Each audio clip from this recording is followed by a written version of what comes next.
бұрын бізде шахматный клуб бар. Сол шахматный клубтың жанынан былай да өтемін, мен қызығып өтемін. Бірақ көремін, білемін андағы ойнайтындар мықты, енді рейтингтары мықты. Осы жобадан кейін жаңа бір апта бұрын ба, сол қайттан сол жерін өттім. Ойнап көрейінші енді, дамыттым ғой өзім деген сияқты. Бардым да ойнадым. Ол кезде білем, шалдар көбінесе аталар ойнайды. Олар күнде ойнайды, енді мықты. Мен де келдім, бір партия ойнадық, бір атаны жұқтым, екінші партия ойнадым, бір атаны жұқтым. Содан кейін жаңағы қорқынышым, сол кезде жобаға дейін қорқынышым басылып, осы 3 айдан кейін жаңағы 3 ай өзім дамытып шахматтан, содан кейін нәтижесін көріп жатырмын деген сияқты. Сондай бір өз қорқынышым жеңдім. Қазір енді емін-еркін бәрімен ойнай беремін деген сияқты. Енді бәрін жұқпасам да, бірақ өзімнің бір деңгейім жақсы деңгейге жеткенін сезіп жүрмін. Мне запомнилось именно направление национальное наследие, так как я занималась теорией и практикой казахской национальной кухни. И благодаря этому направлению я открыла свой собственный бизнес. Не важно именно цель конечная — получить медаль. Вот важно именно заниматься, развиваться, и все. И это уже входит в привычку. То есть сейчас, например, я окончила проект, и все. И все равно это остается. Заниматься спортом, например, 3 раза в неделю.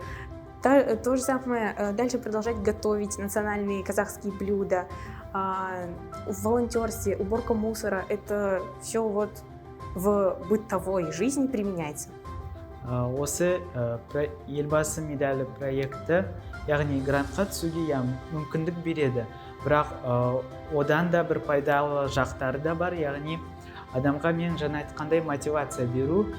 Сол елбасы медалі офисында арнайы ойындар болған кезде викторина деген сияқты, мен сияқты балдар, яғни жасөспірімдер де болған едім. Олардың да қызығушылықтар бар. Әркімнің қызығушылықтары әртүрлі болғанмен барлығы маған ұнаған еді. Проекттің басында мен графикалық дизайн, яғни даже не екенін де білмедім.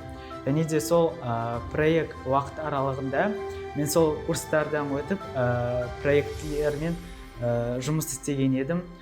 Практика көп болды. Сол практикадан кейін, сол практиканың, яғни проекттің соңында графикалық дизайнер ретінде өзімді айта аламын. Яғни менің белгілі бір жұмыстарым да бар бұл сфераға байланысты. Про проект вообще мне рассказал мой брат, и он предложил мне участвовать в нем.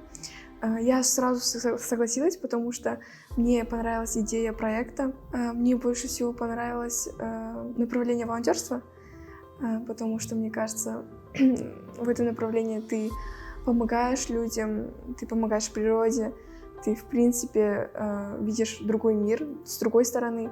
Я научилась кататься на лыжах. Раньше до этого вообще не умела кататься, и мне стало интересно, как кататься на лыжах, и я решила в направлении спорт, и сейчас знаю кататься на лыжах. Я участвовала только полгода. Конечно, вначале мне не очень нравилось, потому что я думала, вот у меня учеба, и еще этот проект, и я, возможно, где-то не преуспевала. И вначале мне не особо нравилось, но потом уже, когда я поняла, что это классно, я уже для себя участвовала. Елбасы медаль — проект, который был яркий момент в моей жизни. Этот проект научил меня дисциплине и развитию своих способностей. Помог найти свое любимое дело. И я считаю, что проект — это один толчок, который привел меня к активному образу жизни. Наставник — самый хороший, считаю, человек, потому что именно большинство поддержка была от этого человека. Всегда помогал, то, что не знала, объясняла. Да, я посоветую своим друзьям участвовать в проекте, потому что в этом проекте можно найти себя, так как я говорила до этого, и найти свое любимое дело.